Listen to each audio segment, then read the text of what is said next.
Tonight we're looking at the grim, risky, and frankly unglamorous life of medieval assassins, the shadow dwellers who slip through castle corridors and backstreet doorways to change history with a single blade and a soft whisper. Movies might make them look slick, but the real gig was downright miserable. Before we jump in, hit the like button and subscribe only if you truly enjoy this kind of deep dive. Drop a comment with where you're watching from and what time it is. It's always fun to see this community light up across the globe. Go ahead and lower the lights. Maybe let a fan buzz in the background and settle in. Nobody in the Middle Ages sprang out of bed thinking, "Great day to jab a noble in the throat for 12 silver coins." Becoming an assassin wasn't a career choice. It was the last stop after life went off the rails. Most killers for hire were desperate peasants, disgraced soldiers, or ex-thieves who could swing a dagger and slip through a doorway without coughing. If you owned land, a title, or even just a goat, you paid someone else to do the dirty work. Being poor meant you were the labor. Being rich meant you were management. When the coin purse slid across a splintered tavern table, the name whispered inside was never Bob the quiet turnip farmer. It was a crooked baron, a gold-stuffed bishop, or somebody flanked by a dozen guards in a moat. The money sounded nice, but the odds were terrible, and anyone considering the deal had already lost family, future, and any hope of a dental plan. No pension, no fame, no evenings off. You couldn't hang a sign that read, "Discreet solutions by appointment." You stayed silent, moved fast, and never bragged over Al. Oh me, traveling carpet merchant, don't mind the stains. Forget the myth of candlelit monasteries, wise mentors, and flute solos. There were no montages, no lectures, and definitely no safety briefings. Training was simple. Stay alive after the first attempt. Veterans of war at least knew how to grip a knife. Everyone else figured out where to stick it on the fly. Stabbing is easy to learn. Escaping with both kidneys is another story. Manuals didn't exist. Guild orientation never happened. And spotting a body double was something you learned while dangling from a window ledge, praying you hadn't just crept into the servants' quarters again. Poison? That was pure trial and error, mostly error. So while pop culture wraps medieval assassins in mystery and style, the truth is far bleaker. They were ordinary folks cornered by circumstance, swinging rusty daggers in the dark, and hoping luck stuck around long enough for them to spend those coins.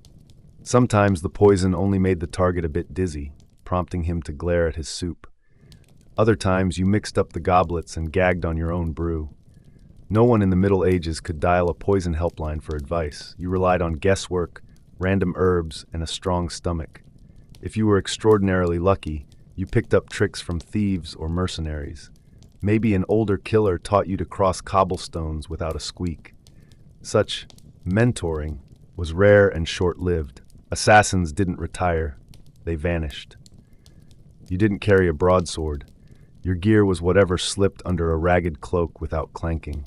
A stolen dagger, a garrote if you felt fancy, and a few rusty tools that smelled like last week. No secret martial arts, just calloused hands, quiet steps, and far too many nights spent in alleys. Skill came from surviving botched jobs and disappearing before anyone could sketch your face for the church door. The lure? Coin, cold, heavy, dangerously tempting. But payment usually turned into broken promises. Clients offered half up front, the rest when the job's done, which really meant, once we know you haven't messed up, left clues, or lived long enough to talk. You risked your neck, perhaps killed a baron in his sleep, and found the patron missing if they didn't try to stab you themselves. Even when you got paid, it never covered the danger or the fleas picked up hiding 3 days in hay. Some contracts were complete setups, a decoy target flanked by guards waiting to nab you. Try suing for breach of assassin contract. The only court you'd see was beneath the gallows. So you demanded cash up front, trusted no one, and lived on lies until they swallowed you. Forget gadgets from novels and video games. No retractable wrist blades, no folding crossbows, no enchanted knives. Your toolkit was whatever you could steal, sharpen, or hide. On a wildly lucky day, you found a clean, sharp dagger, plain, rust-free, and hopefully not still scented with its last victim. Clients never threw coin at you to rough up the local drunk. They saved their money for the high-stakes jobs. Barons, bishops, seasoned generals, sometimes even a crown wearer. Getting to people like that was a nightmare. You weren't facing two sleepy guards, but whole squads drilled, fed, and bored enough to spot a blink. Castles stacked danger in layers. Tall walls, murder holes, moats with bitey things, arrow slits ready to spit iron, and pots of boiling oil just waiting for a curious head. Even the staff were a threat. One odd look and the cook would whisper straight to the guard captain. Gossip moved faster than arrows when necks were on the line. Before all that, you still had to pick the door. Days vanished while you memorized patrol routes, counted squeaky steps, and timed how long the asthmatic night watchman needed to catch his breath. Meanwhile, the target stayed 2 moves ahead, food tasted by someone else, 3 locks on every door, sometimes a decoy bed or a nightly bedroom shuffle that felt like lethal musical chairs. Here they're off to a feast? Great. Now you have to slip past royal guards, 3 dogs, a jittery jester, and 50 half-drunk nobles waving tankards. Your toolkit didn't give you much comfort. A bow was deadly if you actually owned one, could shoot straight, and somehow smuggled it inside without the flowers wilting. Most of the time, it was face-to-face work. A plain dagger swiped from a gate guard, maybe a garrote if you felt fancy. Break that blade or drop it down a well, and you reached for whatever lay around. Loose roof tile, rusty nail, even a shoe buckle if desperation kicked in. The gear rode hidden in boots, hems, or a hollow loaf of bread because your weapon doubled as best friend, boss, and pension plan. No upgrades, no tune-ups, just a silent wish it wouldn't snap mid-strike. Poison? Oh, it existed, but forget the romantic drip into a crystal goblet. Medieval brews came from nettles, minerals, or bits of unhappy toad. One formula killed in a heartbeat, another took half a day, and some made the victim puke for 48 hours, only to stand up furious, hungry, and suspicious of every stew pot. Guesswork ruled. No helpline, just shaky herb lore and a strong stomach. Mix the cups and you might be the one retching in the corner. Hours, weeks, sometimes months of setup boiled down to a single heartbeat. One shot. No squeak, no splash, no spray. Then you vanished into the dark before anyone could shout. Missed that window, and you weren't just caught. You became the new warning, dangling from the gate with a board around your neck that read, "Nice try." Forget the sleek black robes and moonlit hoods. A real medieval assassin blended in by looking like every other mud-splashed laborer on the road. Clothes came from whatever you could scrounge. A monk's robe 2 sizes too big, peasant rags stiff with last week's sweat, or a guard's tunic that still smelled faintly of its previous owner. You weren't trying to be stylish, you were trying to vanish in a crowd that hadn't bathed for 2 weeks. The belt hiding your knife gave you away more than the cloak ever did. Keep fussing with it, and even a half-blind stable boy would raise an eyebrow. Masks weren't an option either. Cover your face and people thought you had the plague. Great for personal space, terrible for slipping into banquets. If someone stopped you, a fast lie had to roll off your tongue. Brother Tobias here, expert in silent prayer and rooftop repairs. Servants noticed newcomers fast. Fumble a chamber pot or forget the cook's cat's name and a candlestick might come flying. Even when the disguise held, you had to stay in character for hours while nobles you'd love to stab wandered by. No wigs, no makeup kits, just a smear of dirt and a squint if you needed to look older, younger, or generally unremarkable. And you were alone. No trusty sidekick, no friendly alchemist mixing potions in a hidden basement, no handler passing coded scrolls. Guilds existed more in tavern gossip than real life. The fewer people who knew you breathed, the longer you kept breathing. Clients rarely learned your real name, and if they did, you were already planning to disappear. Friendships? They asked too many questions. Lovers spotted bruises, bloodstains, and the dagger under your pillow. Settling down was a fantasy. One curious glance in the marketplace and you'd be sprinting for the nearest sewer grate. Even other criminals kept their distance. Thieves liked company. Assassins drew torches and mobs. Better to eat alone than risk sharing stew with the person everyone blames when someone goes missing. You land the blow, quick, quiet, clean. No shouts, no clanging alarms, just one important body hitting the floor. That's when the real work starts. Blood on your boots, dog already catching the scent, guards slamming doors, city gates creeping toward lockdown. Your escape route, the one you memorized backward, had better hold, because within minutes every checkpoint will be waving a sketch of your face and the words, maybe armed, extremely stabby. Planning that sprint comes long before the kill. Fake name for the boatman, spare cloak hidden behind the tanner's shed, coins stashed where no one thinks to look. One missed turn and you're cornered, bleeding, with horses tied up 3 streets away. No victory toast, no rooftop view of a burning city, just hard breathing and the hope that the alley ahead isn't a dead end. Slip back to the start of the story and you'll see why you never trusted anyone. At the inn you took the darkest seat, back to the wall, eyes on the door. Never more than one drink, never more than one night. Your name cost money, and even then it was probably borrowed. Secrets, scars, and weapons stayed tucked under the cloak, because nobody cared how hard it was to sleep after choking a crooked bishop.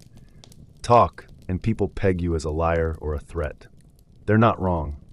Before each job you mapped every step, bribed the doorman, dressed like a chimney sweep, timed the patrols, one wobble of the knife hand, one unexpected child at the target side, and you were finished. Failure didn't get you a slap on the wrist. It bought you a front row spot in a traveling horror show of ropes, fires, wheels, or some iron thing called the Bone Cracker's Delight. Miss the strike and your shadow life turns inside out.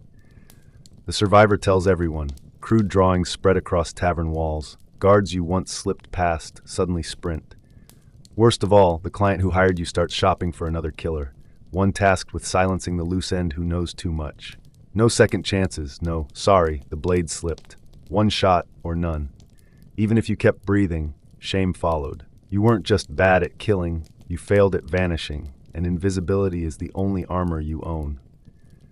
In this trade, yesterday's success doesn't buy tomorrow's skin. You're only as good as your last strike. So if that strike never landed, start running. The moment the blade does its work, you expect your employer to appear with silver and gratitude. Instead, they melt into the fog. You now carry 2 things, a purse of coins and an even bigger bullseye on your back. The next few nights are spent in haylofts that smell like goat, bribing fairy hands in the dark, shaving by moonlight, and answering to Brother Lucian while you shuffle east with a band of monks. Success isn't safety, it's the signal to start over in a fresh town under a new lie, with twice as many people hunting your shadow.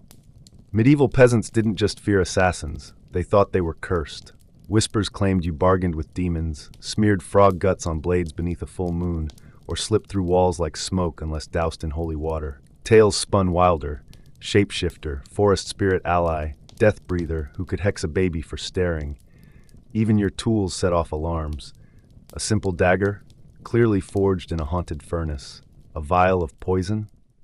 Must be witchcraft stirred with a severed toe. You'd think superstition would scare folk into keeping their distance, but mobs act first and wonder later. One sudden death, a fever, a stray chicken bone, sparks rumors of the Shadow Man. Stones fly, torches flare, priests clang bells, and 5 farmers with pitchforks finally get the excitement they've been craving. Stay in one village too long, speak with an odd accent, or carry dried herbs and you're branded a sorcerer before you can blink. In a world where monsters supposedly wore human faces, being quiet, clever, or fast painted you as the monster. And monsters, by popular vote, had to burn. Now to poison, the so-called elegant option. On parchment, it sounds neat. No noise, no mess, just a sip, a stagger, then silence.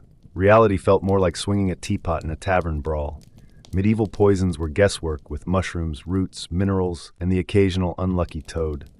No tidy cyanide capsules, no precision doses. Some mixtures killed in a heartbeat, others left the target retching for 2 miserable days, then stumbling back angrier than ever. Reliable? Hardly, yet it was the best a traveling ghost could hope for. Grinding herbs, scraping minerals, maybe squeezing a hapless toad, getting poison ready was already a gamble. One pinch shy and the noble spends the night vomiting and beefing up security. One pinch extra and you keel over before the soup is ladled out. No scales, no science, just a nervous squint and a prayer. Sliding the stuff into a meal was worse. Castle kitchens ran like noisy markets, all steam and shouting. You either bribed the cook, stole a smock, or slipped past a dozen busy hands. Even then, the dish still faced 3 tasters, and yes, a dog before it ever reached the Lord's plate. By the time supper began, that bowl of stew had cleared more checkpoints than a royal wedding. Let's say the poison finally made it through. What happened next could take minutes, or drag on for days. One heartbeat, the Baron is howling at a joke. The next, he's doubled over asking for his astrologer. If he pulls through, nobody blames the jester or the food tester. They look straight at the twitchy stranger who knows too much about plants. Getting caught meant torture, not a quick blade. Interrogators wanted every name, from the Duke to the pet dog, squeezed out of you with iron tools that came with cheery titles like the Bone Cracker. And if you did succeed, don't expect a song. Assassins were meant to be rumors, nothing more, a hooded outline in a half-remembered story. Clients prized deniability, so your name was buried the instant the deed was done. Brag, keep a trophy, or even let someone learn your real name, and you turned into a loose end, something this trade cuts fast. Glory belonged to nobles who paid sculptors. You got a pine box, an unmarked pit, or on a bad day, your head stuck on a spike labeled traitor. Sometimes people only kept your name around as a curse. Mind the king or end up like Lord Ulrich. The killer behind that warning vanished. So you live, you're paid, and you lie low, trusting the client to keep quiet. Except trust is poison too, and every assassin knows the one rule stronger than don't get caught. Never believe anyone once the job is done. Finish a contract and you'd expect the person who hired you to be grateful. Instead, they disappear.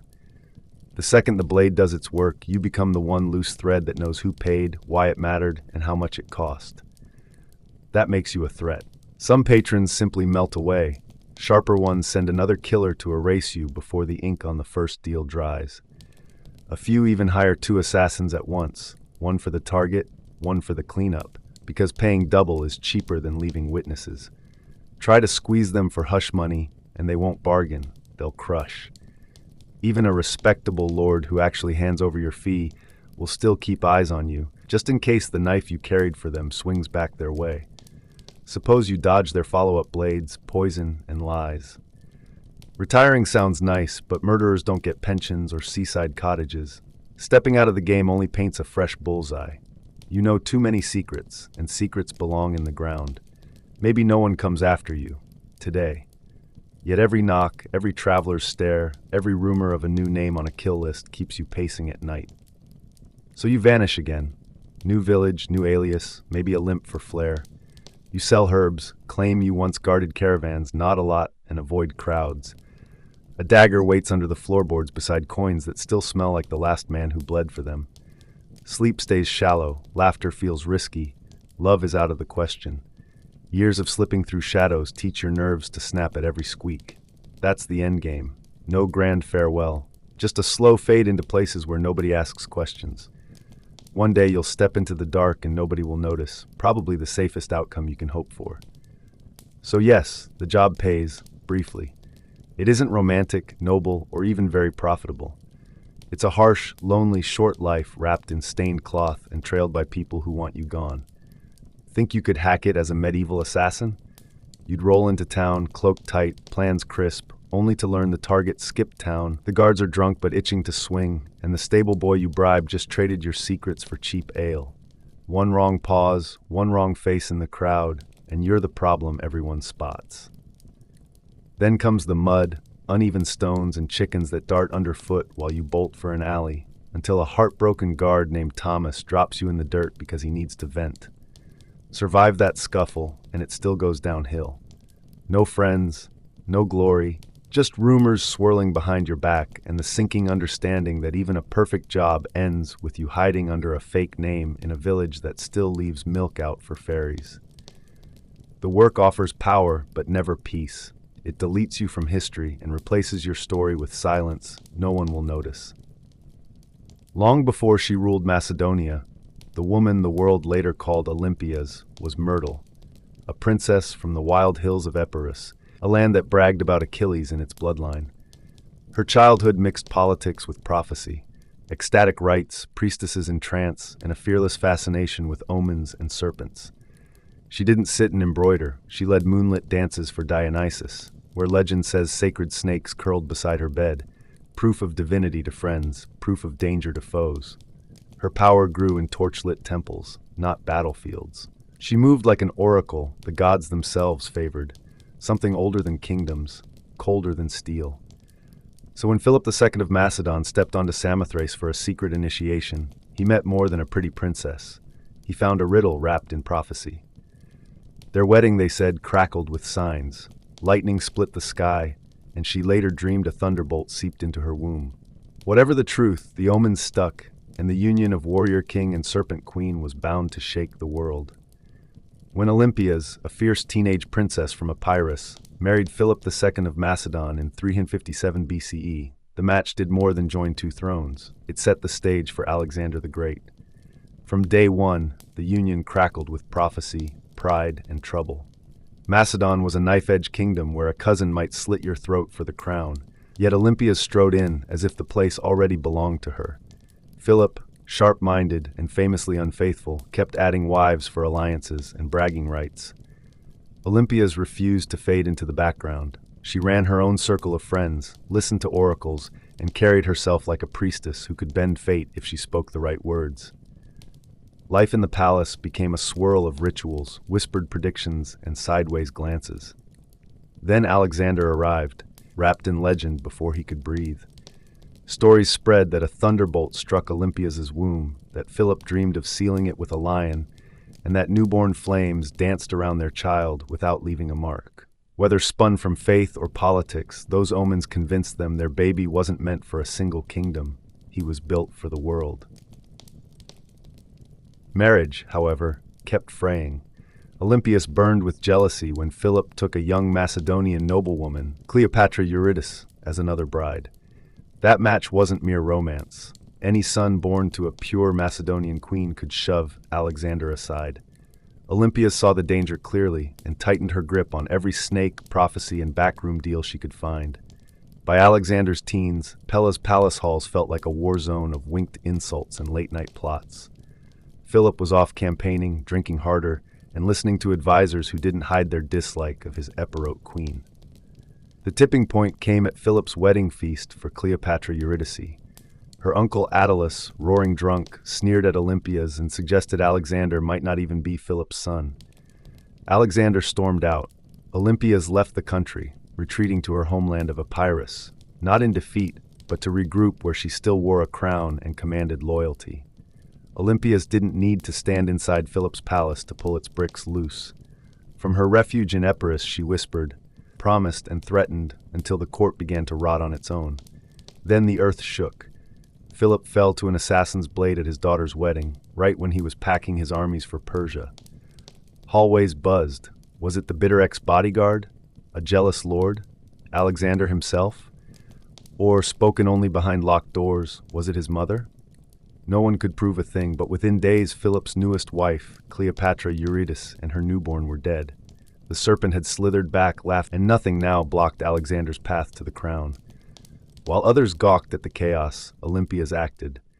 Cleopatra wasn't simply removed, she was made into a warning. Some said the young queen was forced to hang herself after watching her baby murdered. Others swore mother and child were thrown onto the same funeral pyre.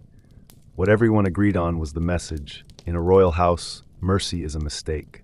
A rival infant is tomorrow's war, and Olympias had stopped playing defense. Alexander, brilliant, barely out of his teens, polished by Aristotle, was hailed as king. Charisma and Philip's legacy helped, but his mother's work sealed the deal. She knew which general to glare at, which noble to flatter, which loud-mouth to silence for good. Alexander winced at the bloodshed, yet let it stand. Deep down, he understood the truth she had always lived by. Power costs lives, and bloodlines are both gift and trap. Once the crown was safe, Olympias stepped out of the spotlight, but never off the stage. Alexander marched east, hungry for Persia. She stayed home as the guardian of his destiny. Sacred relics traveled from her hands to his camps. Oracles hummed on her command, and every victory was framed as proof the gods had spoken. As long as she breathed, no Macedonian, Persian, or wandering pretender would derail the plan she had blessed with fire and fear. Officially, the regent was Antipater, one of Alexander's old commanders. In practice, the queen mother still steered the ship. Letters flew, advice, warnings, the occasional scolding, because Olympias had never learned to sit still while men decided the future. Olympias didn't write lullabies. Her letters were battle reports wrapped in prophecy, sharp reminders of who hated Alexander digs at the friends he trusted too much, scorn for the Persian clothes he'd started wearing, and a blunt warning against calling himself a god. Nobody else risked saying those things to the most powerful man alive, but she signed every line with a mother's authority and a priestess's fire. Alexander, weeks away by horse and months away by sea, read every word. Back home, Antipater, the general left to keep Greece quiet, felt the sting. Olympias turned temples, kin, and gossip into weapons, spreading whispers from Epirus to Thessaly until his name rattled in every noble's ear. A single hint from her could cut deeper than a sword. She kept telling Alexander that Antipater was another Philip in waiting, ready to grab the throne. Alexander stalled. He needed the old soldier to hold the line while he chased glory in Asia. The pause made the crack between mother and regent grow wider. Olympias had played palace chess too long to take orders from a caretaker. The empire kept stretching. Ionian coast 1 month, Indian plains the next, and she saw it fray. Too many new advisors, too many foreign customs, and a king drifting from the gods and from her. In her mind, those victories belonged to divine favor and to the woman who had called them down. Forgetting that was dangerous, even for her own son. Then a courier brought the unthinkable. Alexander was dead in Babylon, 323 BCE. The news didn't sound like a trumpet, it felt like a knife. Her storm child was gone, the empire already breaking apart, generals circling like wolves. Antipater still held Macedon and despised her. Suitors lined up for her daughter Cleopatra, each hoping marriage could claim the throne. Civil war wasn't coming, it had already put on its boots. Olympias looked at what she had left. A tiny grandson, Alexander IV, cradled by Roxana. The baby was both target and ticket. She joined forces with mother and child, determined to guard them and use the boy's bloodline as leverage against every sword in Greece. The generals who once knelt to Alexander were done kneeling. They had their own armies, their own grudges. Olympias had seen worse. She sharpened her plans, waited, and watched Antipater die. His son Cassander, cold as winter stone, took the reins and made it clear he had no patience for the Serpent Queen. 2 iron wills now stared across the same kingdom. The clash was only a matter of time. Alexander was gone, but his shadow hadn't settled. Olympias still lived inside it, coiled and ready. Years after her son's death, while the empire cracked into warring pieces, she made one more daring play. Macedon sat under a shaky regency. Cassander, son of her old foe Antipater, was grabbing power, and Roxana, with little Alexander IV, was almost a prisoner. If she waited, her grandson would disappear. So she cut a deal with Polyperchon, an aging general who still carried a scrap of legal authority. Olympias didn't plan to beg, she planned to rule. Backed by his troops, she marched into Macedon. Towns swung their gates wide, soldiers switched sides, and even past enemies paused. Her name still shook the ground. Then came payback. Cassander's supporters fell one by one. When she captured Philip III Aridaeus, Alexander's half-brother set up as a puppet king, she ordered his death. His wife, Eurydice, refused the chance to kill herself, so Olympias had her strangled. The message was blunt. Only Alexander's bloodline could sit on that throne. For a short, blazing spell, she held the kingdom tight. But Macedon's power was dry grass, one spark and it burned out fast. Cassander regrouped with a bigger army, richer coffers, and a colder heart. Allies drifted, Polyperchon lost clout, and Olympias ended up cornered in the coastal fortress of Pydna. The siege dragged on for months. Food vanished, sickness crept in, friends slipped away. Still, she stood like stone, a queen in everything but title. Cassander was careful. Killing the mother of Alexander the Great looked dangerously close to sacrilege. He offered safety if she surrendered. Olympias had buried enough promises to know better, yet hunger makes its own rules. Her guard cracked, the fortress yielded, and the Serpent Queen was handed over. Cassander didn't strike the final blow himself. Cassander refused to swing the blade himself. Handing Olympias to the relatives of the men she had recently executed felt far more fitting and far crueler. They sentenced her without hesitation, yet when the time came, every Macedonian in the execution party froze. She stood straight, silent, and unblinking, the same woman whose rites, snakes, and prophecies had filled their childhood stories. No one wanted to strike the first blow against a figure wrapped in so much myth. So Cassander brought in outsiders, soldiers who knew only orders, not legends. They finished the job quickly and without ceremony. With her death, the last real piece of Alexander's line lost its grip on power, and the final spark of an empire built on divine ambition winked out. Even so, the Serpent Queen refused to vanish from memory. Olympias died in dust, not on a throne, cut down by people she once ruled. History can be strange that way.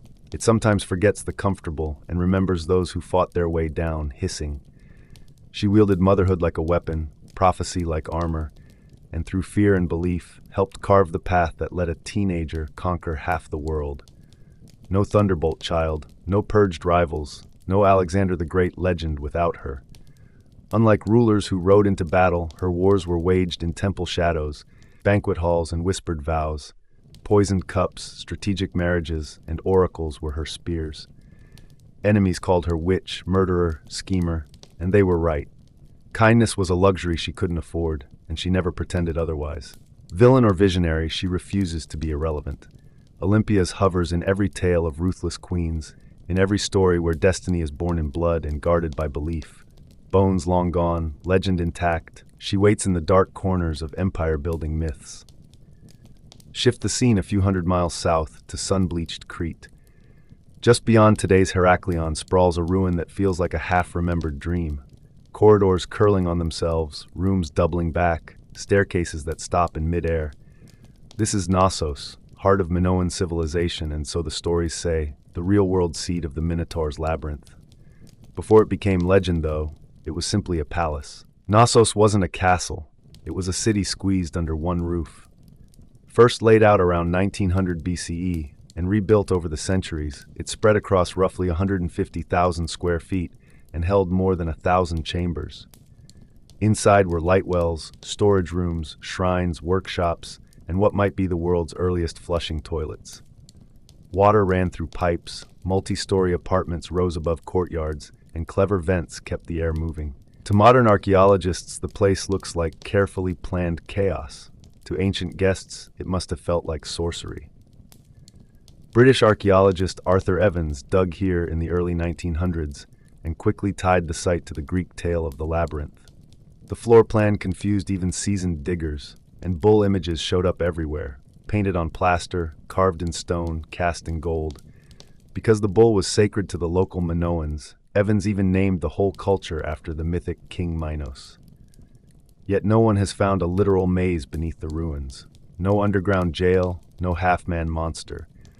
What exists instead is a layered, looping palace that seems built to unsettle anyone trying to find the exit, and that blurs the edge where history meets legend. So which came first, the Minotaur story or this winding palace? The myth tells of a half-bull, half-human beast hidden in a maze so tricky that only Theseus escaped, guided by Ariadne's thread. Early versions say King Minos forced Athens to send 7 boys and 7 girls every year as tribute, all destined for the creature born of divine punishment and royal shame. To Greeks on the mainland, wealthy, seagoing Crete already felt strange and intimidating. Its people vaulted over bulls for sport, decorated altars with horn shapes, and built palaces unlike anything in Greece. Walk into Knossos around 1000 BCE, and it would have seemed another world entirely, just the sort of place to spark a tale about power wrapped in fear. Maybe the Minotaur is a memory of real dominance, Crete ruling the Aegean and Athens paying in lives and silver. In that reading, the labyrinth is political entrapment, the creature the raw threat behind Minoan control. Other thinkers push the story inward, the maze as the hidden mind, the monster our buried urges. Whatever the answer, Knossos refuses to settle the debate. Instead, it keeps us circling the same question. Was the beast inside the walls, or were the walls the beast all along? Long before Athens raised marble temples or Sparta sharpened spears, the Mediterranean's busiest crossroads was Crete, ruled by the seafaring Minoans. They didn't march on neighbors with big armies. They got rich sending ships full of pottery, saffron, bronze, and other luxuries to Egypt, the Levant, Mesopotamia, even Spain. At the center of this network stood Knossos, begun around 1900 BCE and continually remodeled until the civilization's twilight about 1400 BCE. Knossos wasn't a hilltop fortress. It sprawled across a fertile valley like a city wearing one giant roof, roughly 150,000 square feet, stacked 3, 4, even 5 stories high in places. Light wells funneled sunshine, clay pipes carried running water, and some rooms likely flushed waste away. High tech for the Bronze Age.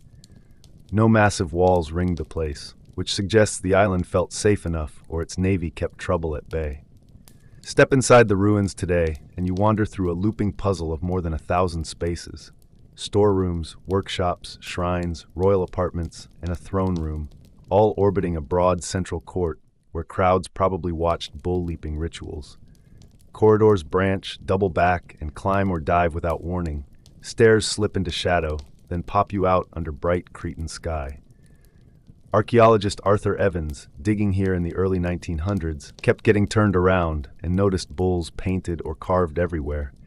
So he linked the site to the Greek story of King Minos, the Minotaur, and the labyrinth. No underground maze or monster has turned up, but you can see how a mainland visitor 2 or 3 millennia ago, already spooked by Cretan bull worship and snake-wielding goddesses, might head home talking about a palace that swallowed people whole. In that legend, King Minos forces Athens to send 7 boys and 7 girls as yearly tribute to feed a half-man, half-bull hidden in an inescapable maze. Only Theseus, guided by Ariadne's thread, finds the creature and makes it back out. Whether the tale remembers a time when Crete dominated weaker states, or whether it's a map of the human mind with the Minotaur as buried instinct, the story and the building now live tangled together. We still can't read the Minoans' primary script, Linear A, so their own words are silent. What's left are painted dolphins, bare-breasted snake-holding goddesses, and murals of athletes flipping over charging bulls, images that feel joyous, not warlike. Their real labyrinth may have been the palace itself, an elegant maze of stone and plaster where you'd better know every twist, trust your instincts, or carry a thread if you hope to see daylight again. Walk through Knossos, and the first thing that hits you is the throne room. A stone chair sits against the wall, griffins stare from the frescoes, and low benches hug the sides. Was it a king's seat, a goddess's niche, or a place for sacred court? No one can say for sure, but the room sets the tone. Every corner holds a question. The palace looks wild at first glance. Stairs that rise into sunlight or plunge into shade, corridors that twist, double back, and vanish. Yet the chaos hides smart engineering. Clay pipes carried rainwater away, shafts pulled cool air through the halls, and small toilets even flushed. Rome came much later. The Minoans had already cracked the code. Color covers the walls. Dolphins glide above bathtubs. Women in flounced skirts stroll with bare chests, and young acrobats fly over charging bulls. These paintings weren't just decoration. They defined who the Minoans were, people tied to sea, earth, and movement. The farther you wander, the stranger it feels. Some passageways seem built to confuse, as though the architects wanted visitors to slow down, hush their voices, and wonder what waited around each bend. That sense of uncertainty probably birthed the labyrinth legend. There were no barred doors or lurking monsters here, just a building alive with ritual, awe, and a hint of fear. Spiritual life wasn't boxed into one grand temple. Instead, shrines tuck into small rooms. Pillars rise like silent guardians, and bullhorns jut from rooftops and altars. Bulls weren't threats, they were honored. Artwork shows youths vaulting over them in a risky dance that was more prayer than sport. Snakes shared the spotlight. Figurines, bare-breasted women gripping serpents, turned up in storerooms that doubled as household chapels. Snakes meant renewal and mystery, creatures that touched both soil and underworld. The figures radiate power, not submission. Put it all together, and Knossos feels less like a palace and more like a ritual engine. Walls, art, and layout merge until sacred and everyday blur. A hallway could serve as a shortcut or a path to the gods. The whole place, about 150,000 square feet spread over 4 or 5 levels, hummed with life, labor, and worship. For centuries, this maze-like complex anchored a prosperous, forward-thinking culture. Trade, art, and advanced design kept it glowing. And then, abruptly, something changed. Around 1400 BCE, something snapped. Knossos emptied out, its bright wall paintings left to peel, and the sea-ruling Minoans faded like morning mist over the Aegean. No one agrees on why. One camp blames nature. About 2 centuries earlier, the volcano on Thera, modern Santorini, blew itself apart. The blast sent tsunamis crashing into Crete, covered fields with ash, and likely dimmed the sun for months. Trade, farms, and even the gods may have felt broken after that. Others point to people. By 1450 BCE, the mainland Mycenaeans were growing bold. They didn't storm the island in one bloody day. They slipped in over years, first through trade, then influence, finally rule. Linear A, the local script, was replaced by their Linear B, and the art turned from flowing dolphins to soldiers with spears. A palace once alive with snake goddesses and bull leapers now whispered in a different accent. Some scholars add a quieter culprit: slow rot inside the system. Elites squabbled, resources thinned, rituals lost meaning. What's striking is the lack of burned bodies or shattered walls. Knossos didn't crash, it coasted to a stop. By the time Homer sang of Crete, the great palace was already a legend. Centuries of dust buried the place until 1900, when British archaeologist Arthur Evans bought the hilltop farmers called Kefala. Locals kept plowing up odd seals. Evans suspected something huge lay underneath. His dig revealed mile-long corridors, bull motifs everywhere, and engineering far ahead of its age. Convinced he'd found King Minos' labyrinth, he coined the term Minoan for its builders. Evans wasn't shy about storytelling or concrete. He painted missing frescoes, set up griffins, and rebuilt walls with Edwardian materials. Some call his work visionary, others call it vandalism. What visitors see today is part Bronze Age stone, part 20th century imagination.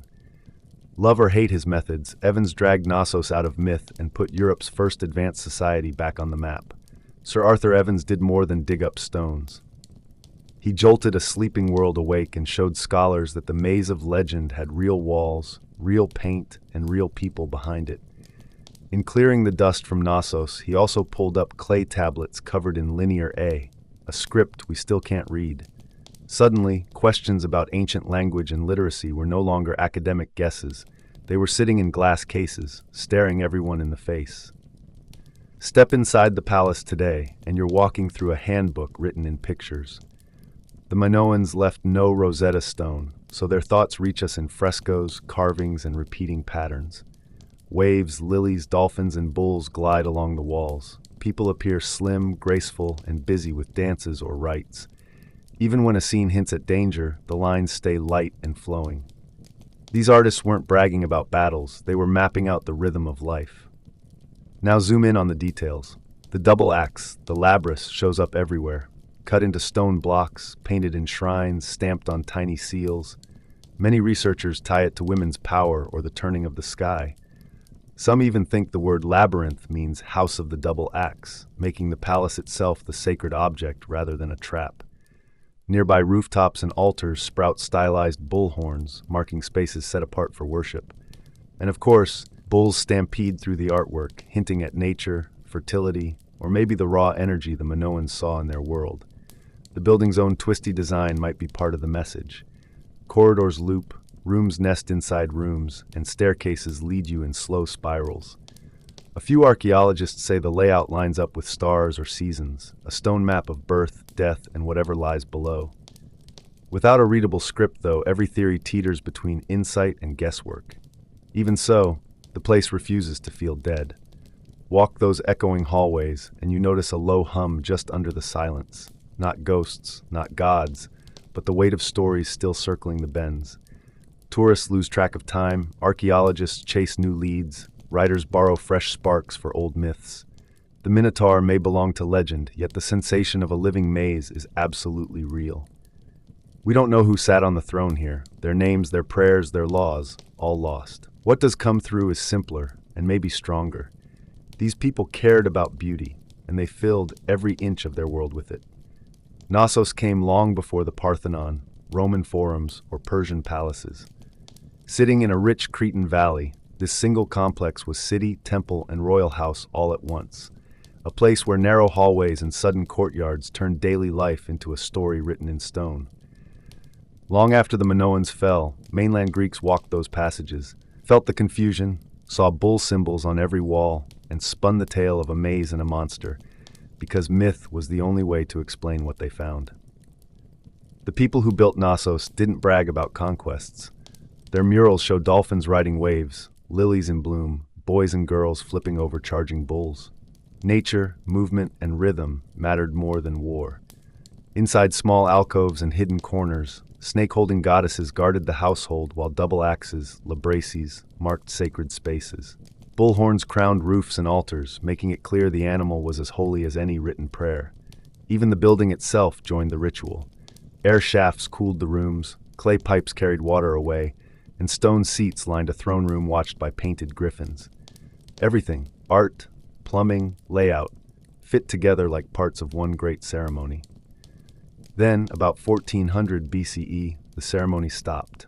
Ash from the colossal Thera eruption may have ruined crops and driven tsunamis up Crete's northern coast. Not long after, Mycenaean traders and later rulers arrived, trading their linear B script for the island's unreadable linear A and swapping dolphin frescoes for scenes of warriors. Whether the end came from disaster, outside pressure, or slow decay inside the palace walls, Knossos didn't collapse in flames. It simply went quiet, its rooms filling with dust until even its name slipped away. 3,000 years later, British archaeologist Arthur Evans bought the hilltop farmer still called Kafala. He uncovered the labyrinth-like floor plan, every bull image, and every undeciphered tablet, then labeled the builders Minoans after the legendary king. Evans painted missing frescoes, rebuilt stairways with early 20th century concrete, and argued that labyrinth might mean House of the Double Axe. Scholars still debate his work, but his digs forced the modern world to admit that a very real Bronze Age civilization once stood behind the legend. Today the palace is part ruin, part Edwardian patchwork, yet its spell remains. Visitors wander in circles, archaeologists still hope Linear A will break its silence, and writers keep borrowing the old story because the line between fact and legend never quite settles. The Minoans weren't the only ancient engineers who blended ritual with craft. Far away on siege lines, Assyrian, Greek, and Roman builders took raw physics and turned it into fear. Early rams were just tree trunks, hauled by shouting soldiers. With time, they slid under wheeled frames and wooden roofs. Assyrian towers even paired the ram with archer platforms, so defenders faced splintering gates and arrow storms at once. Greeks tuned the design, and Romans pushed it to extremes. Giant beams called Ares, hung by chains inside shelters, so big they needed teams of men to drive the rhythmic crash that made walls shudder like thunder. Rams smashed up close, but ancient tacticians soon wanted range. In the 4th century BCE, inventors in the Greek world answered with the first catapults. Stones, darts, and shock traveled over city walls long before gunpowder, turning simple mechanics into artillery and adding a new kind of dread to every siege. From the quiet maze of Knossos to the booming echo of a Roman ram, early builders showed the same lesson: shape space and harness force, and you can bend a world, whether for worship, for beauty, or for war. Ancient engineers wanted more than a battering ram. They craved reach and punch. Dionysius First of Syracuse, the tyrant with a taste for new gadgets, bankrolled the first torsion catapults. Instead of giant rubber bands, these machines stored power in bundles of twisted sinew and hair. Wind the ropes tight, release the catch, and the weapon snapped forward with a crack loud enough to rattle shields. Twist-powered frames quickly split into two families. The ballista fired thick, iron-tipped bolts like an overgrown crossbow, while the stone-throwing catapult lobbed hefty rocks in high arcs meant to cave in battlements or crush gates. Romans, never shy about upgrading a Greek idea, made the engines modular. Their legions hauled catapult parts on wagons, bolted them together outside a city, and started flinging 60-pound stones at speeds that turned wooden walls to splinters, and unlucky guards to red mist. Siege commanders soon used the weapons for terror as much as damage.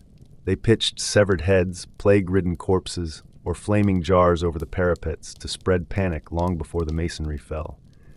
A catapult still had drawbacks: plenty of timber, level ground, and a team that knew the difference between cocked and oops were all essential. When everything lined up, though, defenders realized the sky itself had joined the attack.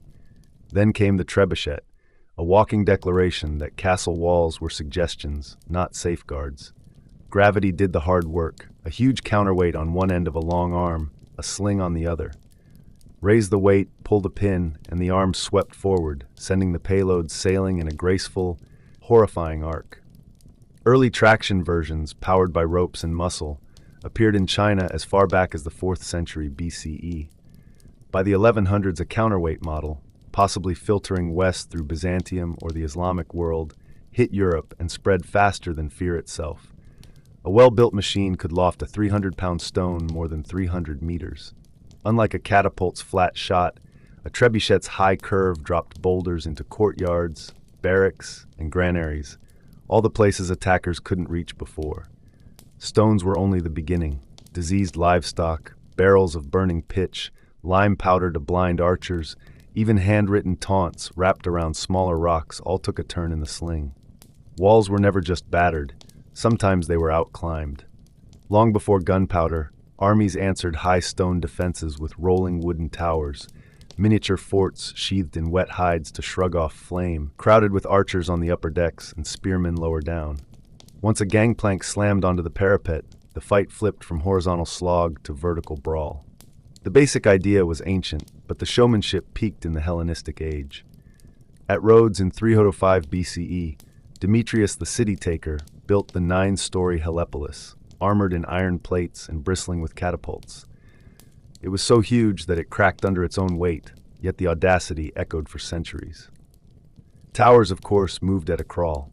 Mud could mire them, defenders could flood moats or dig ditches, and fire arrows were always a threat. But when a tower actually touched the wall, chaos followed.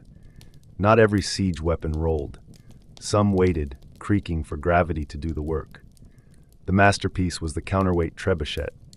Raise the massive stone weight, haul on the release pin, and a long arm whipped a sling through the air, lobbing rocks heavier than a grand piano in a soaring arc that cleared the battlements and crashed into courtyards. One monster machine, Warwolf, was built for King Edward I at Stirling Castle.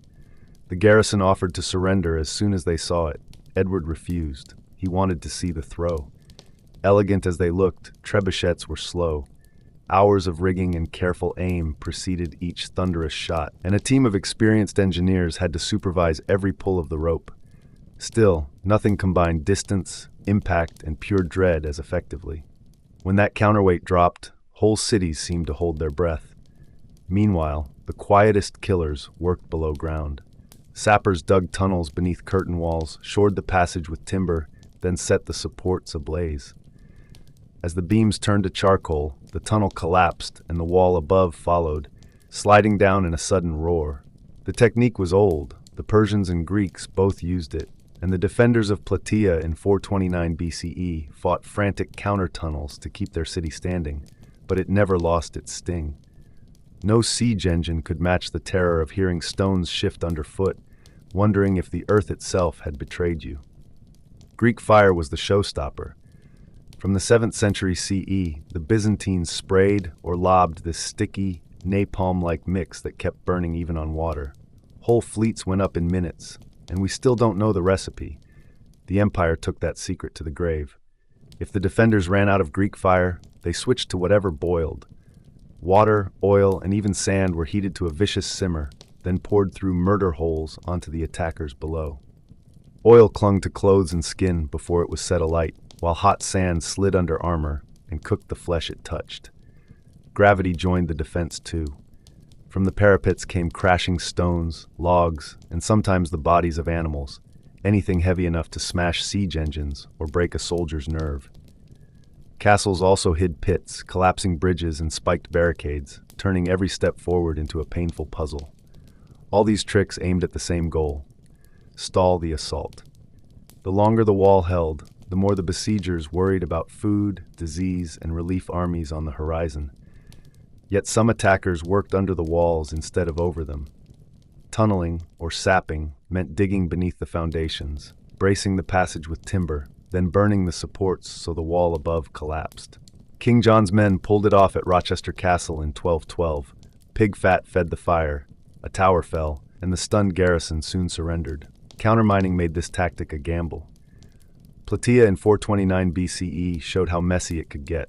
Spartans started a tunnel, defenders dug their own and met them in the dark.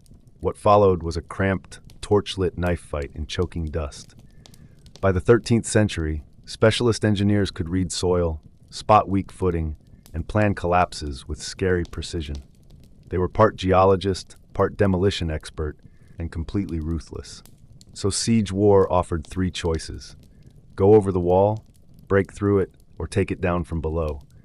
When all else failed, a city's best weapon was time. Every day the walls stayed up, pushed the attackers closer to hunger, sickness, and the moment they had to pack up and go home. Attackers relied on physics, but defenders had to get creative, often with a vat of something scalding and a lot of pent-up fury. In siege warfare, smashing stone was only half the job. The real prize was cracking morale before the first block fell. Each groaning siege tower, every soaring trebuchet shot, served as a loud reminder to the folks behind the walls. You're not safe. Assyrian armies knew the value of a good show. They dragged their engines across deserts in plain sight, making sure every wheel squeal carried a threat. Romans set up their camps where defenders could watch battering rams come together and catapults tested, siege as open-air theater. Payloads joined the drama too. Heads of envoys and generals, still helmeted, sailed over parapets. Bodies, sometimes diseased, rained down on Constantinople, and Mongols flung plague victims into Kaffa in 1346, likely helping the Black Death leap into Europe. When a trebuchet rolled up, its presence alone rattled defenders. First came the clank of winches, then rope grinding, then the dull, steady thud of the counterweight, like distant thunder inching closer. No one inside knew what the next shot would hold: a boulder, a burning barrel, a bundle of arrows, or an unnerving pause while engineers tweaked their aim. Even sound became a weapon, the ram's steady pounding, or worse, the sudden hush before release, driving nerves to a breaking point. Commanders wanted despair to settle in before the stones did. Convinced the city its gods had left, its walls were temporary, and surrender sometimes followed without another blow. Often the mind caved quicker than the masonry. Gunpowder eventually rewrote the script. By the late Middle Ages, a single cannon blast could shatter what took a trebuchet hours to weaken. 15th century castles crumbled under iron balls. Thick stone went from shield to target. Siege warfare had entered a louder, faster, more explosive era. Yet the old lessons stayed. Modern artillery, missiles, and shock and awe campaigns still echo catapults and trebuchets. Same physics, longer reach. Today's long-range guns owe their lineage to those ancient engineers who first asked, how do we break the unbreakable from afar?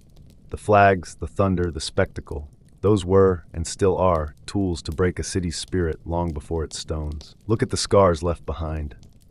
In the Judean desert, the great dirt ramp the Romans pushed against Masada is still there, baked hard by 2,000 summers. Over in Istanbul, the broken rings of Constantinople's walls remind everyone that they held firm for a millennium, right up until cannonballs punched them open. Across Europe, round towers and slant-walled bastions show how castles kept redesigning themselves, always bracing for the next attacker. Fast forward to today. Drones buzz, satellites guide missiles, and none of it looks like a medieval siege. Yet the game hasn't changed. Cities get cut off, defenders sit alone, and the walls are now firewalls, blockades, even blackout zones in the news. Someone still wants in. Someone else still plans to keep them out. Both sides are ready to wait, build, and break until one gives way. The wooden rams are gone and the trebuchets rest in museums, but the mindset of siege warfare is alive, well, and just as destructive.